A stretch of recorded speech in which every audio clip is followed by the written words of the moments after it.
شنوندگان گرامی، به برنامه رازها و نیازها گوش میکنید. با شنونده عزیز بعدی گفتگویی خواهیم داشت. رادیو همراه، بفرمایید. درود بر شما. درود بر شما، بفرمایید. دکتر، خیلی خوشحالم باهاتون صحبت میکنم. منم همینطور. فرصت رو پیدا کردم که بتونم چند دقیقه در خدمت شما باشم.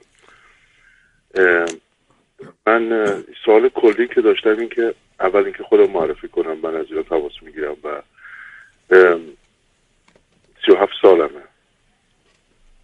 تو زندگی انسان ها اوایل که به دنیا میان یا سالهای نوجوانی یا جوانی که دارن، هیچ کدوم به نظر من از انتخاباشون دست خودشون نیست، خانواده یا محل زندگی. من تا 25 سالگی زندگیم همه تحت کنترل خودم بود، علاوه اینکه خانواده خوبی نداشتم.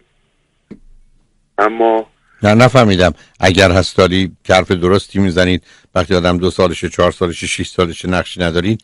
الان جمله‌ای که اشاره کردید گفتید من تا 25 سالگی کنترل دست خودم بود.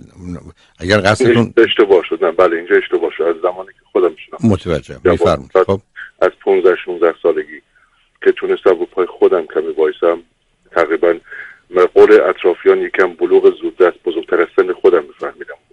متوجه شدم. میفرمایید. برنامه‌ریزی برای زندگی میکردم و به خواسته هم تا اونجا که میخواستم میرسیدم. چیزی نبود که انجام نتونم ندم در حد تفکر خودم.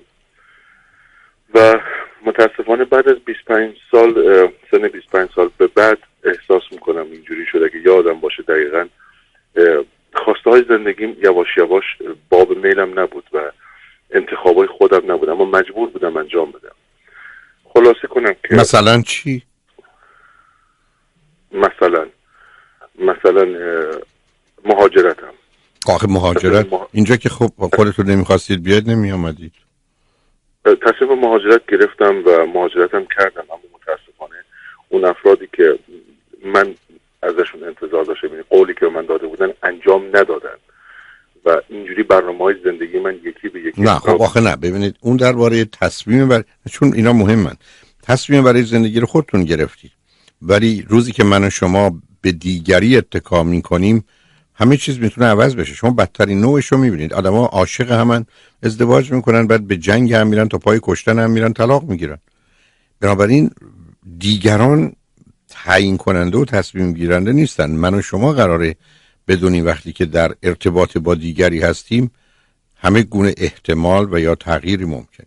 من میتونم تصمیم بگیرم بشینم یا بلند شم در شرایط عادی، ولی اینکه دیگری رو بخوام از صندلیش بلند کنم یا بنشونم، این برمیگرده به نوع رابطه و زمینه‌های روانی و ارتباطی ما که بتونم یا نتونم و همیشه میتونه به هم بخوره.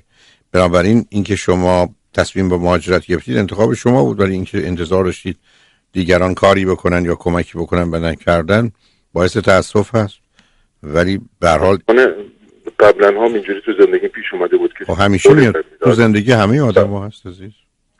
درست میگید، ولی خب اگه کسی قولی بهم میداد انجام میداد یا نمیداد، اگه انجام نمیداد پابدیشو میخورد. یعنی من جوابش درست میدادم، کارو میکردم که از کردش پشیمان بشه. آخه یعنی چی؟ یه کسی به شما قولی داده جزایی داره هر چیزی. نه آدم‌ها نه اگر یه کسی قولی میده آدم‌ها قول میدن.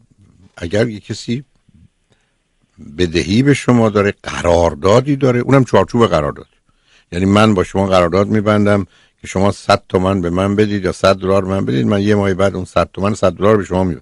سر اون میشه گفت پس، ولی قول من به شما میدم اگر خواستم به شما کمکتون میکنم، بعد نکنم، برای که من خودم ممکنه اوضاعم خراب بشه، حتی خودم هم نتونم اداره کنم، اصلا نظرم عوض بشه. نه ما کسی رو برای قول نمیتونیم نگه داریم عزیز، و بعد ما رو قول کسی نمیتونیم حساب کنیم. نمیشه با زندگی دیگرانم بازی کرد. دقیقاً. نه دیگران نباید بگذارن زندگی با دیگران بازی کنن. نه، حرفی که میزنی درسته. هیچ کس با زندگی شما بازی نکرده. شما به کسی اطمینان کردید که اصل اولش این است که اون آدم ممکنه تغییر کنه. ابداً. به همین جهت است که ببینید عزیز، من چرا بارها و بارها توی این خط رادیو و تلویزیون عرض کردم اگر 1000 نفر 1000 بار به من یه چیزی بگن که میشه 1,000,000 بار، روزی که من اون کارو میکنم فقط و تنها مسئول برم. شما من بگید که من گفتن تو بیا امریکا یا بیا اروپا ما کمکت کنیم، اصلا نکردن، معلومم نذاشتن. کاملا ممکنه. اگر به شما بگم مثلا 20% مردم قصه شون اینه. ولی من قرار نیست بگم تو چون به من قول دادی تو زندگی منو خراب کردی. من قرار نبوده به کسی اتکا کنم. یعنی اون عرض کردم اون تعهدی و اون قرارداد کانترکتی که تازه چارچوب حقوقی داره. من به شما گفتم $100 به من بدید یا 100 تومن بدید، من بهتون یه ماه دیگه بدم. شما میتونید از من 100 تومن میخواید، قرار نیست من تنبیه بشم. تازه توی کشوری مانند امریکا اگر من نداشته باشم بدم، هیچ کارم شما نمیتونید بکنید. ایران نیست که بگن بدهکاری میر زندان. در اینجا هیچ کس مادام که تقلبی در کار نبوده به خاطر تعهد کتبی قطعی مالی که داده نمیشه محکومش کرد. شما همیشه حق دارید طلبتون رو بگیرید، ببینید کجا پول داره بگیرید، ولی اگر نداره هیچی. همینجاست که در امریکا بسیاری از اوقات وقتی کسی یه تخلفی میکنه میبینن پول نداره ولش میکنن، بلکه فایده ای نداره، به دادگاه نمیبرنش، بلکه میدونن نتیجه ای نداره، چون جنبه جنایی یا کریمینال نداره، یه جنبه مدنی و سیویل داره. و به نظر من این کار درسته، برای که مثلا این مسائل مالی این کار نمیشه کرد. دیروزم من یه گفتگوی با جناب میبودی داشتم تو این زمینه، دلم میخواد به این توجه کنید. من نمیتونم بگم مردم قول دادن پس بنابراین مردم زندگی منو خراب کردن. من هیچ وقت قرار نیست بر اساس قول مردم حرکت کنم عزیز، ابدا ابدا. حتی شما اگه با من آشنا باشید، عرض من اینه که من در تمام عمرم باورم کنید انتظار یا اکسپکتیشن و توقع نداشتم و ندارم. من امیدوار هستم. شما من میگید من تو رو ساعت 2 میبینم، من امیدوار هستم ولی توقع و انتظار ندارم. به همجاست که سالهای سال لایسنس پلیت اتومبیلم چون تو امریکا میشه چیزی نوشت دور اون نمرمون، نمره عقب، و جمله من این بود ever since I lost hope I feel much better. یعنی اون روزی که امیدم رو به دیگران از دستم، قصدم این بود راحت و آسوده، مثلا قرار نیست رو دیگران حساب کنم. بنابراین اولا این چون مطلب مهم عزیز، اینکه شما من بفرمایید کسی قول داد و به عهدش وفا نکرد، کاملا میفهم. مثلا ماجرای عهد و پیمان همینه. بعدم شما من بگید این همه زن و شوهر که با هم عهد و پیمان میبندن، بچه رو بعدن یکیشون خیانتکار هستن میشه، همه زندگی رو نابود میکنه. چرا 2 تا 3 تا بچه رو نابود میکنه؟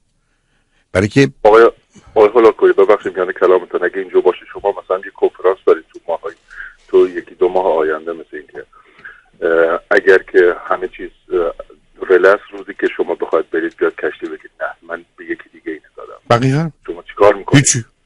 هیچی. من خیلی آماده‌ام برای اون. بذارید من به شما بگم، من همین سفر بودم سیاتل. ما رفتیم اونجا، معلوم شد که اون مسئولی که باید بیاد درو باز کنه بهش خبر ندادن و یا نخواهد آمد. من خیلی راحت برگشتم گفتم دوستان که تشریف آوردن، خوشبختانه یه رستوران خوب ایرانی بود، گفتم همه میریم تو اون رستوران. اولا هیچ کس قرار نیست پول بده، من صحبتم تو اون رستوران میکنم، اگه دلتون خواسته چیزی میخورید. بسیار متاسفم که کار من اتکا کردم به یک کسی و اشتباه بود، مسئولیتش تمام کمال با من. متاسفم، معذرت میخوام. اومدی خوشبختانه چند دقیقه بعدش آمدن، برای که یه جوری خبر داشتم ولی ما هیچ ارتباط نداشتیم.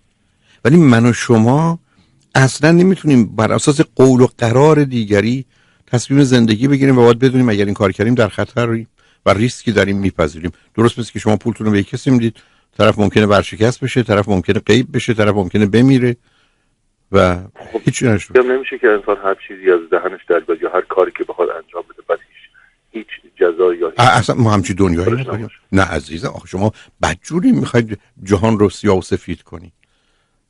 عزیزم ببینید، من میتونم حرف بزنم، نه اینو بذار روشن کنیم. شما قرار نیست باور کنید تو قبول کنید به صرف این که من گفتم. شما چرا قبول میکنید؟ من به شما میگم بیاد به من $1000 بدید، من سال دیگه $100,000 میدم، قولم میدم، قرارم میخورم، قسمم میخورم. و ولی بدون تردید شما نمیتونید بگید چرا این کار کرد. شما چرا باور کردید؟ شما چرا قبول کردید؟ شما چرا فکر کردید در از من دارید با توجه به نیازی که من الان دارم استفاده و سوء استفاده میکنید که من میگید $1000 بده بعد $5000 بگیر. حتی تو امریکا بذار من برای شما یه چیزی بگم عزیز. تو امریکا، تو ایالت کالیفرنیا، لطفا ورزم توجه کنید. بله. کسی که به یک کسی پول میده بهره در حد مثلا 4% 6% فکر کنم عادیه، به 10% نمیرسه. من اگر شما بیاد به من پول بدید، من بیام به شما پول بدم با بهره 20%، 30% که خیلی ها میدن. بعد از اینکه من این پول به شما دادم، شما آخر کار پول ندید و شما برید دادگاه. دادگاه میگه تو از نقطه ضعف یه آدم استفاده کردی و بهش بهره 20% دادی. کار تو کریمیناله، جرمه، جنایته.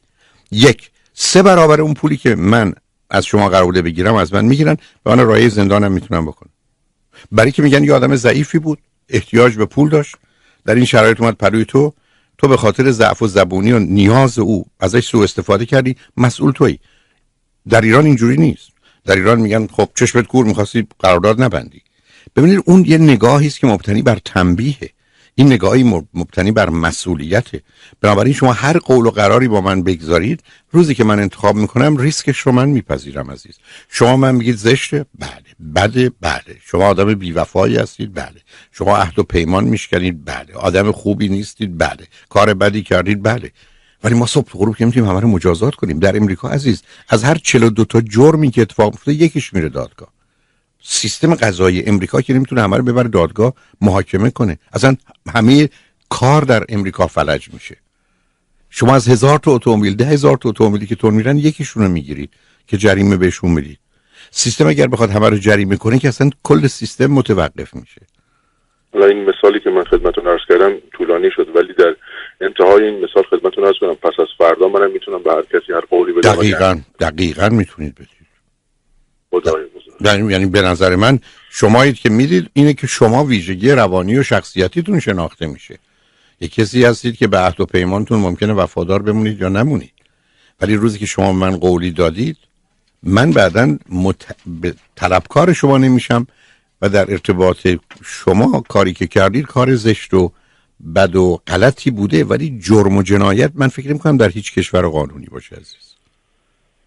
برای که یه قوله در انسانیت میدونی که میتونی آخه انسانیت بحث کاملا حرفتون درسته، بحث ذهنیه، بحث واقعی قانونی نیست عزیز. یه کسی حتی بیاد به شما نمیتونید بدید کسی رو دادگاه بگید این آدم از من بدش میاد یا آرزوی مرگ منو میکنه که میکنه. درست به دلیل اینکه ولی شما من میفرمایید اصلا کسی که مرگ یک کسی رو بخواد انسان نیست. من باتون موافق هستم. یعنی به همین جهت است که من چون جامعه شناسی حقوقی و اخلاقی دانشگاه تهران قبل از انقلاب دانشکده علوم اجتماعی درس میدادم، ماجرای اخلاق، ارزش، قانون، عدالت مفاهیمی هستن که با هم اصلا نباید مخلوطشون کرد. یعنی اینا برخی از اوقات اصلا قصه دیگه، حتی عدالت رو با نظم، عدالت رو با قانون نباید اشتباه کرد، چون بسیاری از قوانین ظالمانه هستند. بنابراین به این دلیل من خواستم مطمئن بشم که شما که میفرمایید 37 سالتونه، 25 سالگی اگر درست فکر یادم مونده مهاجرت کردید، ولی کسانی که قول و قراری با شما گذاشته بودن اون قول و قرار رو تمام یا تا حدودی اعمال نکردن. باعث تأسف، کار بدی کردن، کار زشتی کردن، غیر اخلاقی بوده، غیر انسانی بوده، اما متاسفانه غیر قانونی نیست و غیر قانونی است و مجازاتی هم براش نداره به صرف این قول و قرار، مگر موارد خاصی در یه جاهایی که گفتم اونم برمیگرده به این که آیا قول و قراره یا یه قرارداد کانترکت. پس بخوام خیلی کوتاه بگم در مورد اون مسئله بخوام ببندیم بذاریم کنار، اینه که شما میگید من باید اطمینان نمی‌کردم، من باید هوشیار می‌بودم. نه اصلا اطمینان هوشیاری نیست، قاعده کاره عزیز. یعنی این درست مثل اینکه من برم یه مغازه فروشنده بخواد چیزی من بفروشه، من میدونم اون هدفش فروختنه، حسنا رو 2 برابر میکنه، عیبا رو پنهان میکنه، برای اعتراضات و ایرادات من جوابایی داره، برای که کارش فروشندگیه. در رابطه با آدما هم تازه وقتی حسن نیت دارن عزیز. چقدر پدر و مادرها به بچه‌ها قول دادن من برای تو این کار و اون کارو میکنم، بعدا نخواستن یا نتونستن. تازه پدر و مادر به بچه. دکتر سالها پیش من یک کتاب خوندم، همون سن و سالایی که بودم 24 سال که بودم، یک کتاب خوندم در مورد، نمیدونم اسم نویسندش که یادم رفته، اسم کتابم یادم رفته، فقط این مطلبش خیلی تو ذهنم بود که انسان طول محور قدرت ذهن بود. این کتاب تفکر و قدرت ذهن بر بدن، که انسان میتونه با تفکرش با قدرت ذهنش حتی رنگ چشمش هم عوض کنه. اصلا ابد، یعنی ابد از همچی قدرتی در تفکر انسانی، قدرت تفکر و مغز در حد خودش عزیز. یعنی هیچی مثلا این مثلا چی عزیز؟ ابدا. حالا اون که اصلا میفرمایید که تغییرات فیزیکی که غیر ممکنه عزیز. تا حالا شما کیو دیدید که با قدرت تفکر قدش رو بلند کرده؟ یا کی دیدید که تونسته یه چیزی رو جا به جا؟ شاید ناخواسته رو من تاثیر گذاشت مثلا. اینا حرفا غلطه عزیز. مثلا خب مثلا دندونم درد میکرد، با تمرکز رو خودم مثلا اون دندون دردی که خیلی هم بد بود و خیلی هم خراب بود امکان داشت خوب نشه، من ظرف چند دقیقه با تمرکز و فوکس کردن رو عصبای دندونام تونستم میگه کلا از بین ببرم درد. نه درد رو میتونید، برای که ببینید عزیز، ماجرای درد سیستم خبری است که مخابره میشه. دکتر شما هم میتونه یه ماده بیهوشی به شما تزریق کنه، شما رو بر اتاق عمل با کار و چاقو به جانتون بیفته. نه، ماجرای گزارش یه مسئله است.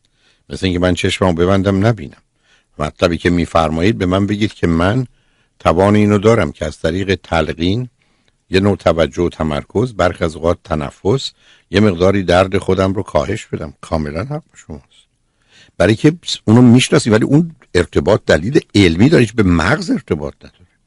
به همین جاست که ببینید روزی که مغز توانایی کارش میکنه در حدی است که قواعد و قوانین حاکم بر اون مشخصه کنه. شما اصلا میتونید آنچنان محو یه چیزی بشید که اصلا درد رو حس نکنید. شما من میتونم شما رو هیپنوتیزم کنم، بعد یه دردی به شما وارد بشه شما حس نکنید، ولی اون چیزی نیست که برمیگره به قدرتی، بلکه برمیگره به قانون طبیعت. درست است که من و شما میشینیم پشت یه ماشین که 30 تن بار میبره، با سرعت 50-60 کیلومتر میبریمش. قدرت برای شما که نیست، یه سیستمی است که یک باری درست کرده، یک کامیون درست کرده که وقتی اینگونه عمل کنید تا 60 کیلومتر هم 330 تن بار رو یه آدم ضعیفی مثل من میتونه این ور اون ور ببره. ولی یا من و شما الان داریم حرف میزنیم به خاطر قانون، این به خاطر تفکر که نیست که آدما در طول تاریخ کدامشون با تفکر تونستن از این شهر با اون شهر حرف بزنن. حتی شما میدونید این داستان از رو آتش رد شدن فقط یه حقه بازیه، هیچ ارتباطی به قدرت ذهن نداره. اگه بخواید براتون توضیح میدم. شنیدم اون که در موردش صحبت کرده بودیم. خب بنابراین اون یه مسئله است که کاملا برمیگره به قانون طبیعت که ماجرای درجه حرارت با انتقال حرارت دو چیز متفاوتیه و بنابراین فقط یه حقه بازی است که آدم از رو آتش رد میشن. هیچی از رو آتش رد بشه پاش نمیسوزه. ولی خب من این تکنیک با خودم خیلی بهش باور فقط نه ببینید من با باورهای شما کاری ندارم عزیز. باورهای شما باور شماست، خودتون محترمید، باوراتونم از خودتون عزیزید، باوراتون هم محترمه. ولی وقتی میگید میخوام ثابتش کنم از نظر علمی، درست شما من میگید من درد رو، توجه و تمرکز رو، اینا رو یا حال خودم رو از غم به شادی یا شادی به غم میتونم تغییر بدم. کاملا باتون موافقم، ولی اینا قواعد و قوانین فیزیکی مغزه که میشناسیم، ولی به قدرت تفکری ارتباط نداره. معلومه مثل این که شما تندتر از کسی میدوید. خب شما نفر اول میشید. من شاید اینطوری توضیح بدم که با کنترل ذهن یا با یه جوری که بتونم فرمان ذهن بتونم جسم من تحت کنترل بگیرم یا اونا ببینید اون تا یه حدی میشه، بعدم تغییراتش در یه حدیه. شما هرگز من یه جایی مثلا از به خاطر استرس موامم ریخته بود، رفتم دکتر گفت یکی 2 ماه طول میکشه برگرده. من همون جوری که تفکر و تمرکز ظرف 2-3 روز موام دوباره ریشه. نه اون معنا نمیده، اون بعیده است، بلکه تغییرات فیزیکی به این راحتی ممکن نیست. ولی به هر حال اینجوری من زندگیمو به قول معروف، چون که هیچ الگوی رفتاری نداشتم، به قول معروف هیچ خانواده خوبی نداشتم از نظر خودم، اینجوری زندگیمو پیش بردم و الان حدود چند سال میشه، شاید 10 سال میشه که مشغول کار و سخت تلاش کردن اینا هستم و احساس میکنم که کنترل خودم رو از دست دادم. نه اینجوری نیست عزیز، من مجبورم خدمتتون عرض کنم. ببینید این درست مثل اینه که من برم توی مغازه‌ای بگم آقا اینو میخرم پولشو فردا میدم، یا چک بنویسم بدم میدم. 2 دفعه این کارو میتونم بکنم، ولی وقتی که روز دوم نرفتم، وقتی چک من برگشت، بعدم اون آدم من قبول نمیکنه. میدونم این حرف من شما رو ناراحت میکنه. شما متاسفانه یه چیزایی رو هزینه کردید ولی واقعیت ها اومده جلو، چیزی عوض نشده. یعنی یه مرتبه کم کم متوجه شدید اون چیزی که شما باور دارید و تعمیمش میدید به چیزای دیگه کار نمیکنه. شما من بگید من درد دندونمو کم کردم، با تو موافقم، ولی که دندون کرم خوردم رو درست کردم غیر ممکنه. این که شما من بفرمایید که من تونستم خون بیشتری به مغزم و به پیاز مغزم بریزم و در نتیجه مانع ریختنش بشم، میگم با یه مقدار توجه و تمرکز میشه، ولی ای بسا تأثیرش 1%. بلکه قواعدش رو میشناسیم عزیز. این درست خب بازم هر کسی این کارو نمیتونه انجام بده. نه اینو ببینید عزیز، هیچ کس هم خیلی هم نمیتونن رانندگی کنن، خیلی هم نمیتونن دوچرخه سواری کنن. این چیز عامیانه است، این چیزی که شما میگید. فرقی نمیکنه. آخه شما چرا میخواید یه امتیاز عجیب و غریب به خودتون بدید؟ نه نمیخوام. یعنی ماجرای مغز یک کسی است که بره ترینینگ بگیره هست. الان بسیاری از آدم‌ها هستن که دوست دارن تو این زمینه کار کنن، همونطور که یه عده‌ای ممکنه این رو در زمینه‌های دیگه به کار برن. ولی عرض من با شما، اختلاف نظر من با شما در اینه که دایره یه چنین قدرتی محدود عزیز. یعنی در یه حدی است که قوانین و قواعد فیزیک رو عوض نمی‌کنه. ببینید ما چرا از رو زمین بلند میشیم میریم تو آسمان؟ برای اینکه ما یه سرعتی میگیریم، بعد وقتی به یه زاویه‌ای میرسه هواپیما از زمین کنده میشه، میتونه بره بالا. آیا هیچ هواپیمایی مگر هواپیما رو برای این درست کرده باشه؟ هلیکوپتر رو نمیگم میتونه بره بالا، نه، برای که باید قاعده رو رعایت کرد. یعنی ما در جهانی هستیم که اگر شما بخواید تغییری به وجود بیارید باید قواعد رو رعایت کنید و همون هواپیما اگر یه اصولی رعایت نکنه سقوط میکنه، میفته. حتی مثلا فرض کنید در رانندگی معمولا همیشه شما به کسی که میخواد رانندگی یاد بگیره میگید اینقدر تون نرو، تو هواپیما میگن آهسته نرو، برای که سرعت هواپیما از حدی که برسه سقوط میکنه. هواپیما حتما باید مثلا یه سرعت فرض کنید حالا با 100 مایل 150 مایل 150 کیلومتر همیشه داشته باشه با توجه به وزنش و چگونگی شکلش.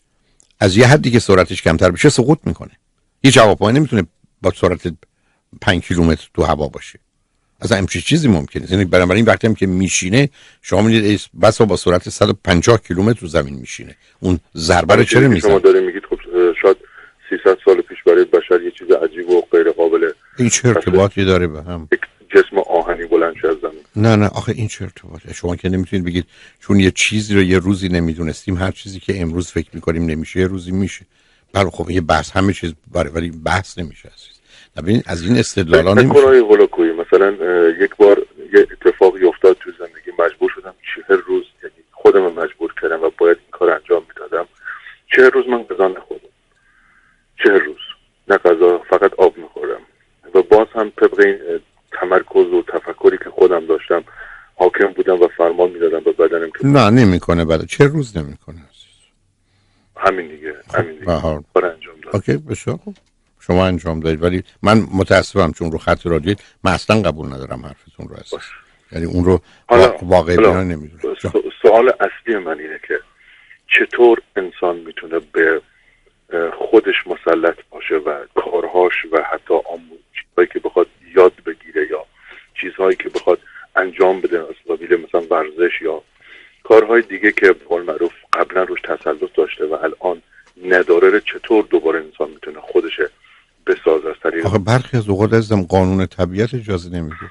من در یه مسیر رشدم فرض کنید با این سرعت میتونم بدوم، یه جایی میرسه که آدم‌ها اصلا میتونن راه برن. این که من بخوام چیزی که قبلا داشتم نگه دارم طبیعت به شما میگه. بنابراین شما به من بفرمایید من مثلا با این سرعت میدویدم الان 50 سالمه، به شما میگن اگر بری یه 3 ماه تمرین کنی دوباره میتونی تندتر از الان یا حتی اندازه قبل بدوی.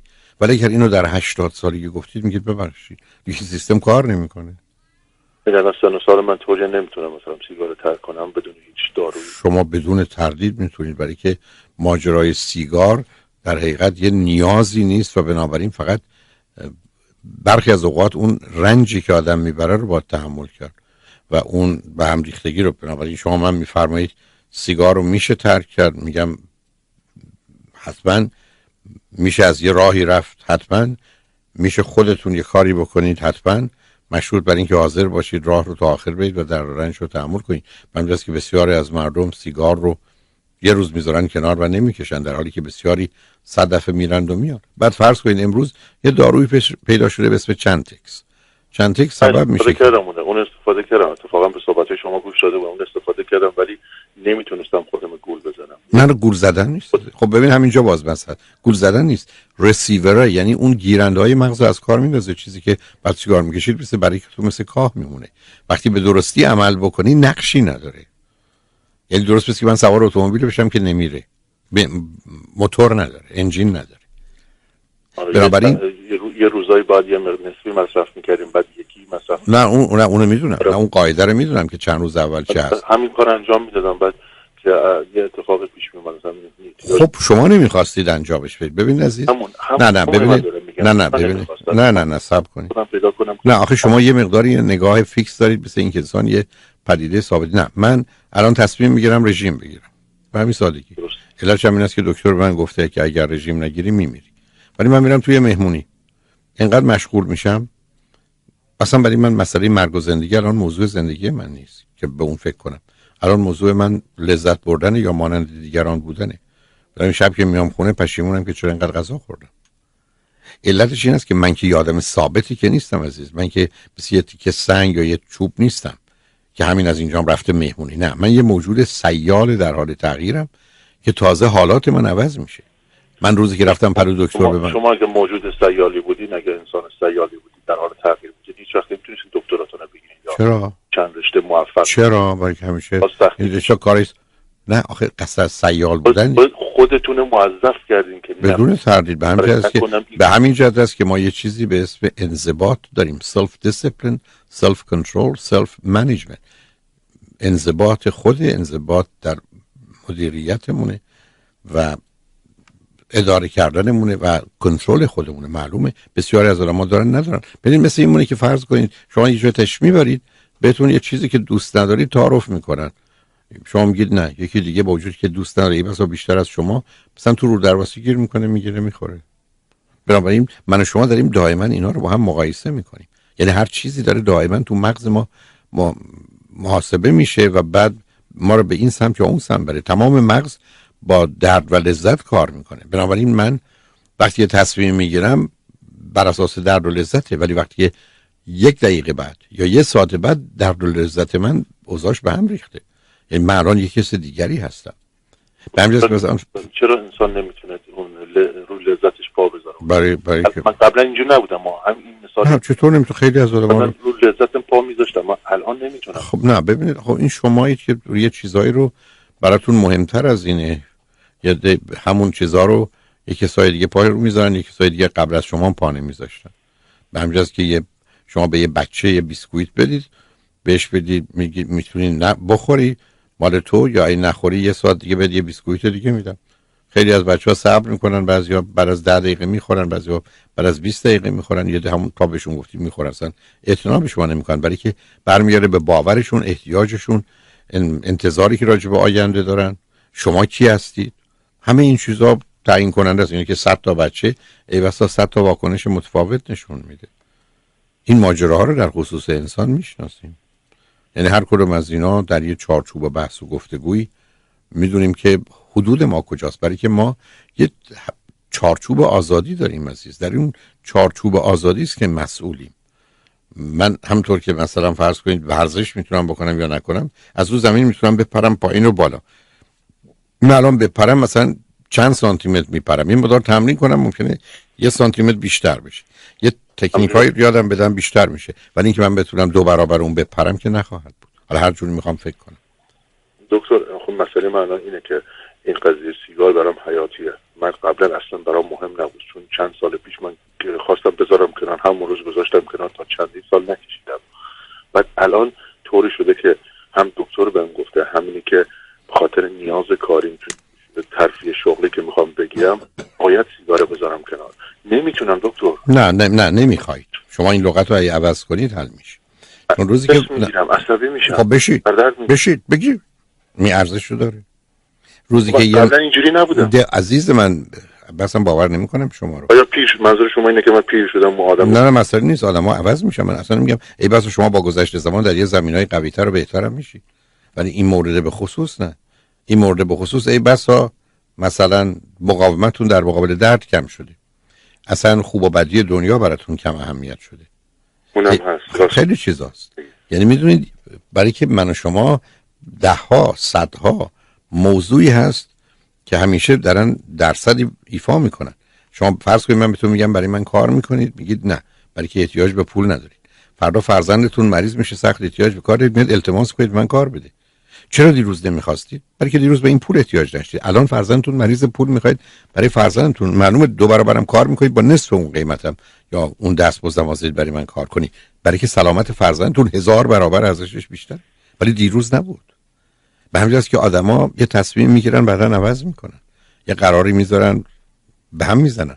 برای که انسان دائما در حال تغییر عزیز. ما یه تیکه ابری هستیم که هیچ لحظه‌مون مانند لحظه قبلمون نیست. ما شاید تعبیر بهتر یه چشمه‌ای هستیم، یه رودخانه‌ای هستیم که درسته یه رودخانه، ولی هیچ لحظه‌مون مانند لحظه قبل نیست و بنابراین مهمه که کجایی. ببخشید میانه کلامتون دکتر، پس اونجوری که من متوجه شدم اگر بخواید به من معرفی بکنین کتاب یا از CD خودتون یا کتاب دیگه‌ای که چطور انسان دوباره بتونه دیسیپلین، یا ببخشید نه اونو من ندارم چیزی به اون صورت عزیز. آیا چیزی هم دارید که معرفی بکنید؟ نه اون که شما CD من لیستشو تو ایران میتونید بگیرید، ولی من حرفم یه چیز دیگه است. یه همچین من اینکه بشتم یه CD درست کنم درباره این موضوع ندارم، برای که شما به چند تا موضوع اشاره کردید یه جایی زیر یه عنوانی قرار میگیره، ولی اون چیزی که شما مورد نظرتونه به اون صورت من چیزی مشخص اصلا دربارش ندارم. شاید به تشخیص شما چیکار کنم من اگر چیزی به ذهن نه با یه نفری که آگاه هست مثل خودتون باید گفتگو کنین، موضوع رو با او در میون بذارید.